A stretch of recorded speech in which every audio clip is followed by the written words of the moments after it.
She told me my brother was not her responsibility.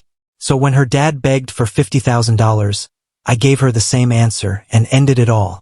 When my brother lost his job, I thought it would be one of those moments that tested a relationship, a moment where compassion and support would rise to the surface.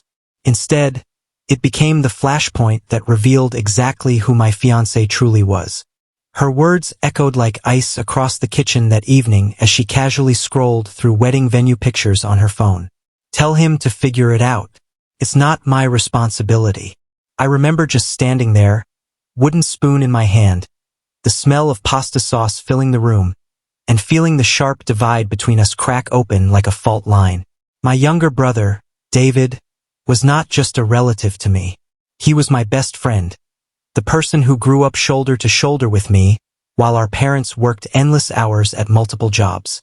We shared everything, from clothes to dreams.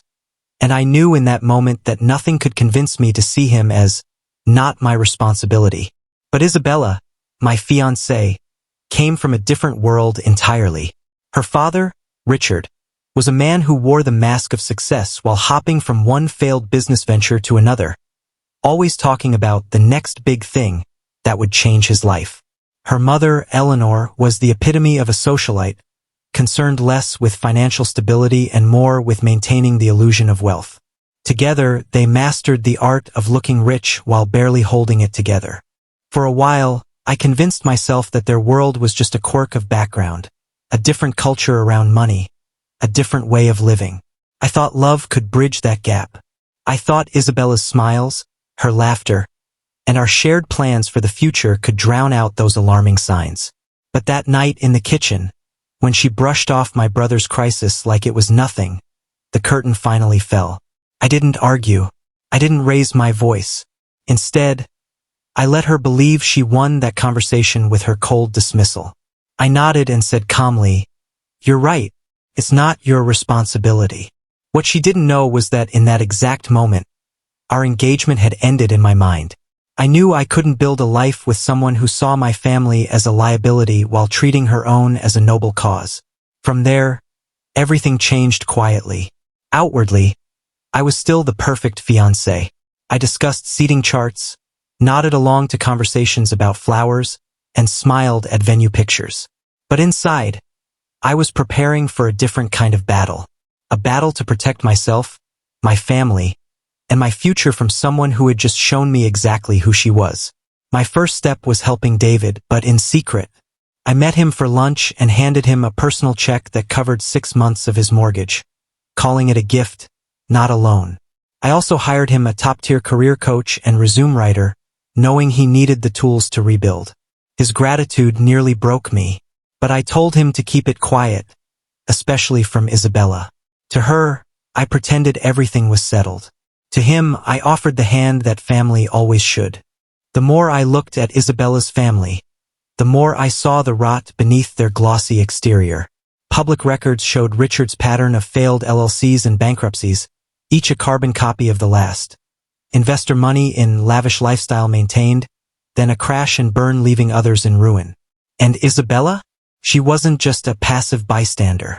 She had been secretly transferring money from our joint savings to her personal account, always coinciding with panicked calls from her father. Worse, she had been using my credit card to pay for her parents' country club membership under a fake corporate name. That discovery wasn't just a red flag. It was the whole siren blazing. She had called my brother not her responsibility. Yet she was quietly bleeding me dry to keep her own parents afloat. It was hypocrisy at its most stunning. And that was when my plan shifted from quiet reflection to cold precision. The ask came exactly when I expected it. Richard's latest business scheme was imploding, and Isabella approached me one evening with that carefully composed look of concern that barely masked her desperation. Her father, she claimed, just needed a temporary bridge loan of $50,000 to secure a big contract. It was the opportunity of a lifetime. I listened patiently. I nodded. I even suggested a dinner with her parents so Richard could walk me through his plan. Isabella's face lit up with relief, convinced I was falling into their trap. She had no idea I had already built a portfolio of evidence that proved every lie, every deception, every siphon dollar. Saturday night arrived, and with it, the showdown. Richard walked into my home smelling of expensive cologne and false confidence, carrying a bottle of champagne as if the deal was already done. Eleanor chimed in about summer collections and vacations as if life were a glossy magazine spread. Isabella glowed in her new dress, radiant with the belief that this dinner would cement their financial future. We ate. We listened to Richard ramble about disruptive innovation and groundbreaking deals. His pitch was nothing more than a buzzword-filled fantasy. Then came the moment he finally asked, smiling magnanimously, "All we need is $50,000 to unlock the next phase. For family, of course." I put down my glass and looked him dead in the eye. No. The word shattered the room. Richard stammered.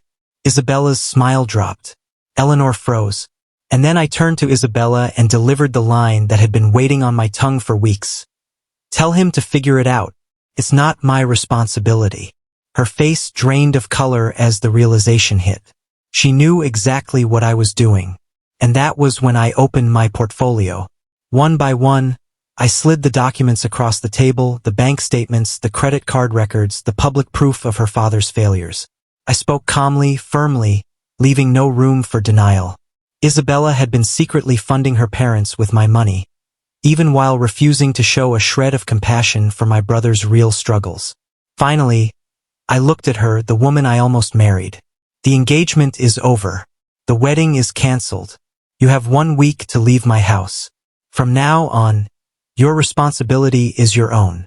The fallout was brutal for them. Her family's finances collapsed without my wallet to prop them up.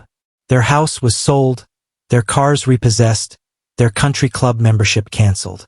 Isabella, once dripping in designer labels, was reduced to an entry-level job she loathed, living back with her parents in a cramped rental. And me? I watched my brother rise stronger than ever, with a new job and a thriving family. Months later, I saw Isabella in a restaurant with a man who looked just like her father. All flash, no substance. She glanced at me, then at my brother beside me, and I saw the regret flicker across her face. That was my quiet revenge.